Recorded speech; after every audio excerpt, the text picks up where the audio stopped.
dialogue చెప్పు ఒకసారి మళ్ళీ ఏమన్నాడు మళ్ళా చెప్పమా పూర్తి డైలాగ్ చెప్పాలా పూర్తి డైలాగ్ చెప్పది ఏంది మళ్ళీ చెప్పు కొంచెం మైక్ తీసుకొని చెప్పు బాగా బాగా వినపడుతుంది నాకు ఏం జాతరలో మళ్ళీ చెప్పు గంగమ్మ జాతరలో పొట్టేళ్ళ తలకాయలు కోసినట్టు రప్ప రప్ప రప్ప రప్ప ఏంది రపా రప రపా రప నరికేస్తాం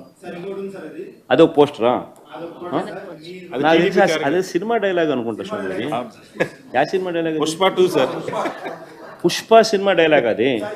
మరి నువ్వే చెప్తున్నావు స్వామి అంటే ఇప్పుడు పుష్ప సినిమా డైలాగులు పెట్టినా కూడా తప్పేనా అసలు డెమోక్రసీలో ఉన్నామా డెమోక్రసీలో లేమా స్వామి మనం ఇది నాకు అర్థం కాదన్నా అంటే పుష్ప సినిమా డైలాగులు పెట్టినా తప్పే పుష్ప ఫోటోలు పెట్టినా తప్పే గడ్డ మిట్టనే తప్పే గడ్డ మిట్టనే తప్పే ఏంది స్వామి ఇది ఏ ప్రపంచంలో ఉన్నాము ఇదంతా డెమోక్రసీలో ఉన్నామా డెమోక్రసీలో లేమా సార్ ఆ పోస్టర్ పట్టుకున్న అతను కూడా టీడీపీ కుర్రాడు సార్ అంతకుముందు టీడీపీ నాయకుడితో కలిసి దిగిన ఫోటోలు కూడా బయటకు వచ్చాయి అతను టీడీపీ కార్యకర్త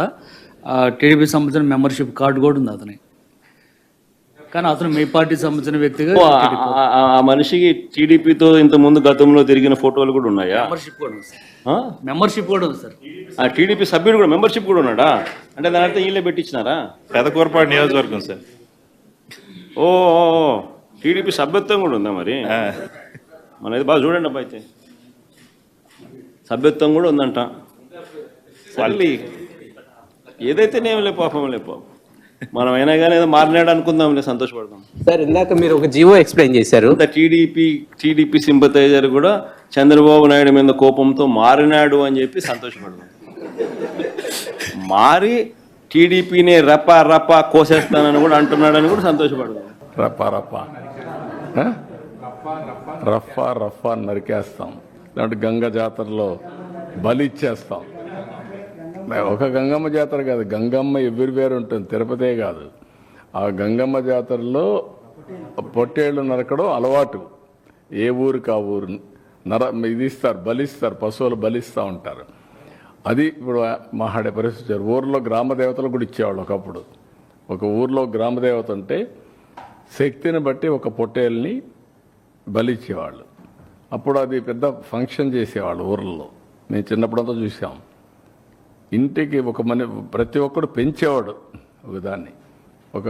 పొట్టేలు పెంచేవాళ్ళు కొనేవాళ్ళు కొని దాన్ని బలిచ్చి అక్కడి నుంచి దాన్ని ఇచ్చేసేవాళ్ళు అట్లా ఏరియస్ అంటే అంత ఆ స్టేజ్కి వెళ్ళిపోతున్నారు వీళ్ళు ఏం చెప్తా డెఫినెట్గా చట్టబద్ధకి వస్తుంది ఎవరికి కూడా హక్కు లేదు ఇష్టానుసారంగా టెర్రరిజం క్రియేట్ చేయడం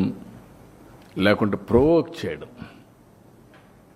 ఒకప్పుడు రాజకీయాలంటే ఒక బ్యాడ్ ఎలిమెంట్ ఉంటే వాడితో అసోసియేట్ కావాలంటే భయపడిపోయేవాళ్ళం పక్కన రానిచ్చేవాళ్ళం కాదు ఇప్పుడు వాళ్ళతోనే రాజకీయం చేసే పరిస్థితికి వచ్చేసారు